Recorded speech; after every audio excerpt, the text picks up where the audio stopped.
오늘 우리에게 주시는 하나님의 말씀은 시편 32편 1절에서 11절까지의 말씀입니다. 제가 봉독하겠습니다. 허물의 사함을 받고 자신의 죄가 가려진 자는 복이 있도다. 마음에 간사함이 없고 여호와께 정죄를 당하지 아니하는 자는 복이 있도다. 내가 입을 열지 아니할 때 종일 신음함으로 내 뼈가 쇠하였도다. 주의 손이 주야로 나를 누르시오니 내 진액이 빠져서 여름가물에 마름같이 되었나이다. 셀라. 내가 이르기를 내 허물을 여호와께 자복하리라 하고 주께 내 죄를 아뢰고 내 죄악을 숨기지 아니하였더니 곧 주께서 내 죄악을 사하셨나이다. 셀라. 이로 말미암아 모든 경건한 자는 주를 만날 기회를 얻어서 주께 기도할지라. 진실로 홍수가 범람할지라도 그에게 미치지 못하리이다. 주는 나의 은신처이오니 환난에서 나를 보호하시고 구원의 노래로 나를 두루시리이다. 셀라. 내가 내 길을 가르쳐 보이고 너를 주목하여 훈계하리로다. 너희는 무지한 말이나 노새같이 되지 말지어다. 그것들은 제갈과 굴레로 단속하지 아니하면 너희에게 가까이 가지 아니하리로다. 악인에게는 많은 슬픔이 있으나 여호와를 신뢰하는 자에게는 인자하심이 두르리로다. 너희 의인들아 여호와를 기뻐하며 즐거워할지어다. 마음이 정직한 너희들아 다 즐거이 외칠지어다. 아멘. 2026년 이 새해 하나님이 주시는 큰 기쁨과 은혜를 큰 복을 마음껏 누리는 이 한 해가 되기를 간절히 소망합니다. 사랑하고 축복합니다. 그리고 기도하고 응원합니다. 한 해가 지나갔습니다. 지난주에는 우리가 2025년도라고 하는 달력을 썼는데 지금은 2026년도 새로운 시작이 되었습니다. 여러분 이 한 해 어떤 한 해가 되기를 원하시나요? 아마 많은 사람들이 지난해보다는 더욱더 풍요와 번성을 누리기를 소망합니다 라고 이야기를 했고 때로는 더 많은 성과와 업적을 만들겠습니다 다짐하기도 하고요. 혹은 지난해 이루지 못했던 일들을 올해는 완결하고 마무리하고 그래서 큰 승리를 맛보고 싶습니다. 이런 소망을 가지기도 합니다. 그러나 저는 여러분에게 이렇게 되기를 소망합니다. 지난해보다 더욱더 하나님을 사랑하시기를 바랍니다. 하나님 앞에 머무르는 시간이 지난해보다 훨씬 더 많아지고 하나님의 자녀로서 살아가는 존재감이 작년 한 해보다 더욱더 깊어지고 풍성하여지기를 간절히 소망합니다. 행복한 삶을 살고 싶은 것은 살아있는 사람들의 당연한 마음입니다. 그러면 어떤 삶이 행복한 삶일까요? 아마 행복한 삶을 원치 않는다라고 하는 사람은 없을 것 같습니다. 근데 이 복이라고 하는 관점에서 우리가 이 삶을 바라봤었을 때 사람들은 삶의 기적과 같은 일이 일어나는 것을 복이라고 복받았다고 표현을 할 때가 있습니다. 그래서 복이라고 하는 것이 우리에게 행복한 삶이기보다는 행운의 삶으로 바라보았던 적이 훨씬 더 많습니다. 그러다 보니 하나님께서 우리에게 복을 주신다라고 하는 것이 마치 놀라운 기적이 일어나거나 복권에 당첨되는 것 같은 그런 특별한 것들을 받았다라고 하는 것으로 이해하기가 쉽습니다. 하지만 하나님께서 우리에게 주시는 복이라고 하는 것은 행운이 아니라 행복의 모습입니다. 그리고 오늘 말씀에서 다윗은 우리에게 행복한 사람, 복이 있는 사람의 삶이 어떠한 삶인지에 대해서 전하여 주고 있습니다.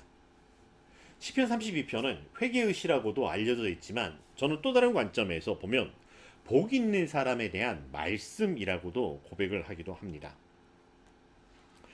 1절과 2절의 말씀을 봅니다. 허물의 사함을 받고 자신의 죄가 가려진 자는 복이 있도다. 마음에 간사함이 없고 여호와께 정죄를 당하지 아니하는 자는 복이 있도다. 새번역 성경에서는 이렇게 말씀합니다. 복되어라. 거역한 죄 용서받고 허물을 벗은 그 사람. 주님께서 죄 없는 자로 여겨주시는 그 사람. 마음에 속임수가 없는 그 사람. 그는 복되고 복되다. 라고 우리에게 말씀하십니다.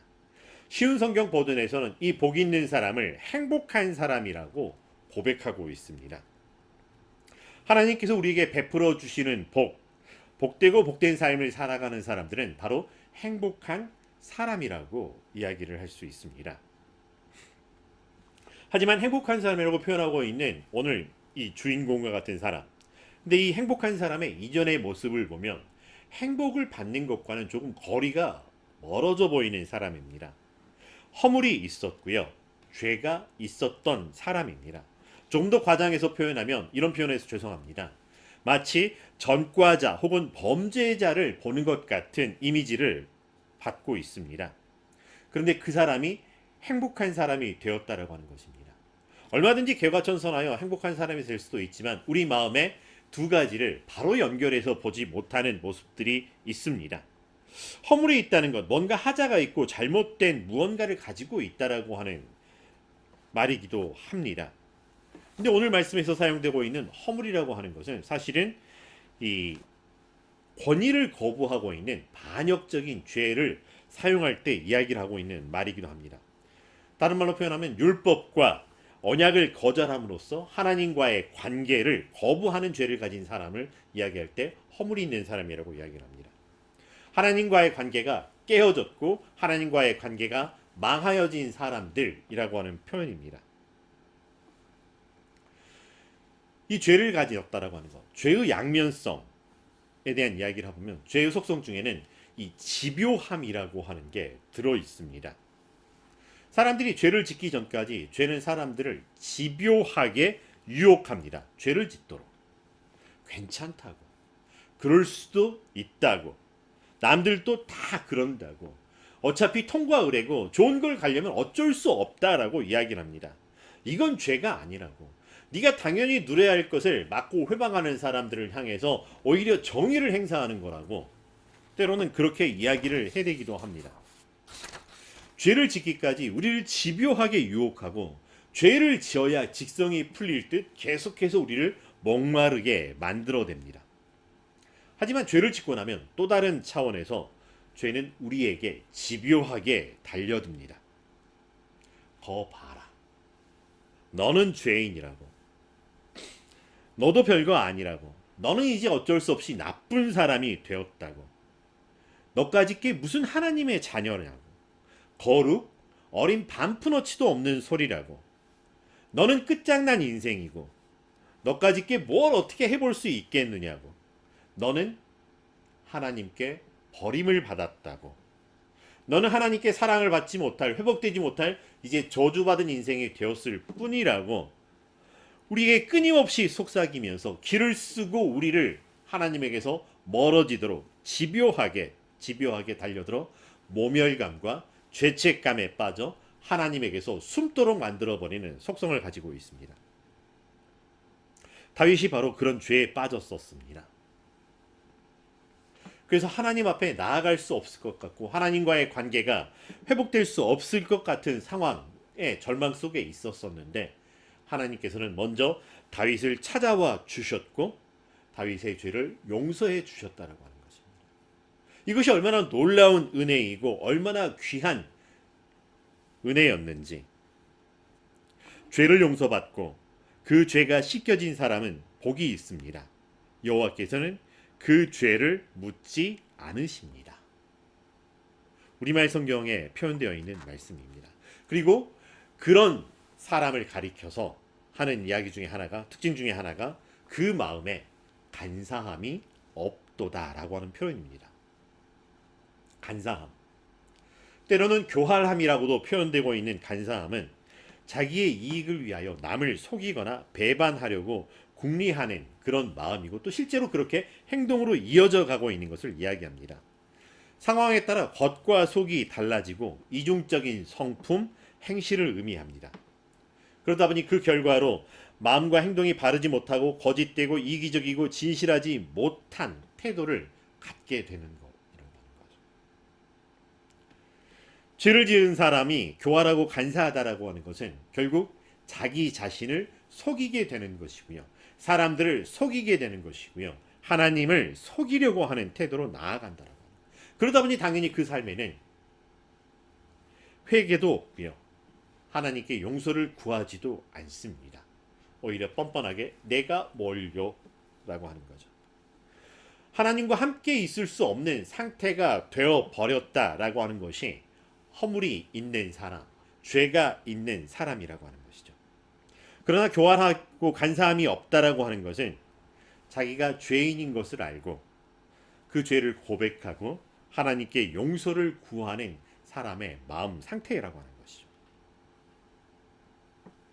그래서 결국 행복한 사람은 다시금 하나님 앞에 설 수 있게 되고 하나님과 함께하게 된 사람을 의미하는 오늘의 말씀이기도 합니다. 이것을 3절에서 5절까지 고백하는 다윗의 말씀이기도 합니다. 현대어 성경으로 오늘 말씀을 살펴보면 이 몸이 지은 죄 주께 일일이 다 아뢰지 아니할 때는 온종일 마음 괴로워 내 뼈 마디마디가 녹아내리는 듯 하였습니다. 그래요 주께서 밤이건 낮이건 이것을 짓누르시어 여름 가물에 땅 메말라 들풀 바싹 타들어가는 것 같이 이 몸의 힘이 모조리 빠졌습니다. 쉘라 하여 이러저러한 잘못을 저질렀다고 주께 일일이 다 말씀드리리라 마음 먹고 내 허물 여호와께 다 아뢰었습니다. 이것이 저지른 잘못 하나도 빠짐없이 다 말씀드렸습니다. 그랬더니 주께서는 이것이 저지른 허물 이 모든 잘못을 다 용서해 주시더군요. 셀라. 여러분 우리가 죄를 지었을 때 이 죄가 드러나지 않으려고 감추려고 했었을 때 우리의 마음의 상태가 어떠했나요? 얼마나 이 죄로 말미암아서 이 고통이 우리의 몸과 마음을 피폐하게 만들었는지요. 하나의 거짓말을 가리려고 거짓말을 하게 되면 그보다 훨씬 더 많은 거짓말을 해야 되고 또 그 거짓말을 가리려고 하다 보니까 또 거짓말. 그래서 거짓말을 파생하게 되고 결국 우리 마음에 우리가 속고 마는 그러다 보니 집요하게 달라드는 죄의 속성을 우는 사자가 사냥감을 먹이를 보고 달려드는 것 같다라고 표현을 하기도 합니다. 물고서 절대로 놓아주지 않으려고 하는 것이죠. 하지만 하나님께서는 그렇게 달려드는 우는 사자를 막아내시고 우리를 지켜주셔서 사자의 먹잇거리가 아니라 하나님의 자녀의 생명의 존귀함을 회복할 수 있도록 해주셨다라고 하는 것입니다. 허물의 사함을 받은 사람, 그래서 하나님과 함께하게 된 이 삶을 누리는 사람들은 다윗은 여러 가지 모습으로 표현을 하기도 합니다. 모든 경건한 사람, 여호와를 신뢰하는 사람, 의로운 사람, 마음이 정직한 사람으로 표현을 합니다. 모두 다 각각 서로 다른 의미를 가지고 있고 다른 용도에서 사용되는 단어이지만 모두 다 한 가지 의미로 통일되어질 수 있는 단어이기도 합니다. 바로 하나님과 함께하는 사람입니다. 하나님 앞에 있고 하나님의 자녀로 살아가도록 초대를 받았고요. 하나님의 허락을 받은 사람들입니다. 그런데 그 전에 조건이 하나가 있었을 뿐입니다. 하나님께 자신의 죄를 교활함이나 간사함이 없이 고백하였고 용서를 받았다라고 하는 것입니다. 그것이 오늘 우리에게는 예수 그리스도로 말미암아서 예수 그리스도께서 나의 죄를 속량하여 주신 나의 구주, 구원자가 되셨습니다라고 하는 고백으로 이어지게 해 주셨다라고 하는 것입니다. 하나님과 함께하는 사람들에게 하나님이 주시는 은혜라고 하는 것, 경건한 자들에게 주를 만날 기회를 주셨고 주께 기도할 수 있게 해 주셨습니다. 고난이 홍수처럼 밀어닥쳐도 그에게 미치지 않도록 해 주셨습니다. 주께서는 그에게 피난처가 되어 주시고 재난에서 지켜주실 분, 보호자가 되어 주셨습니다.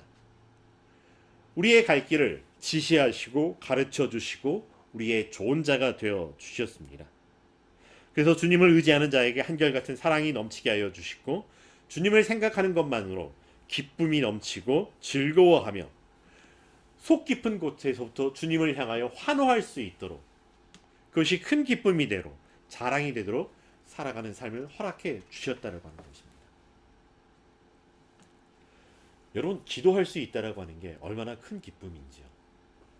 우리의 삶에서 기도할 수 있는데 왜 걱정하십니까? 라고 하는 이 찬양이 단순하게 드려지는 그냥 혹은 마땅히 그러려니 하고 드려야 되는 신앙의 고백이 아니라고 하는 것입니다.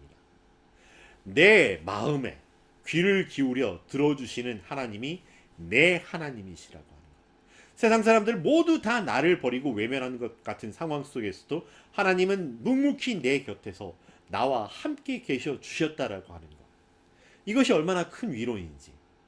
나는 아무것도 아닌 것 같고 나는 더 이상 쓸모없는 사람이 되어진 것 같은데 조용히 나를 찾아오신 하나님께서 내가 너를 지명하여 불렀나니 너는 내 것이라, 내 아들이라, 내 딸이라 말씀하여 주시는 그것이 얼마나 큰 힘이고 위로인지. 그러하기에 주의 이름을 부르는 것만으로도 우리 마음 안에, 이 세상 안에 얼마나 큰 위로와 소망이 되는지.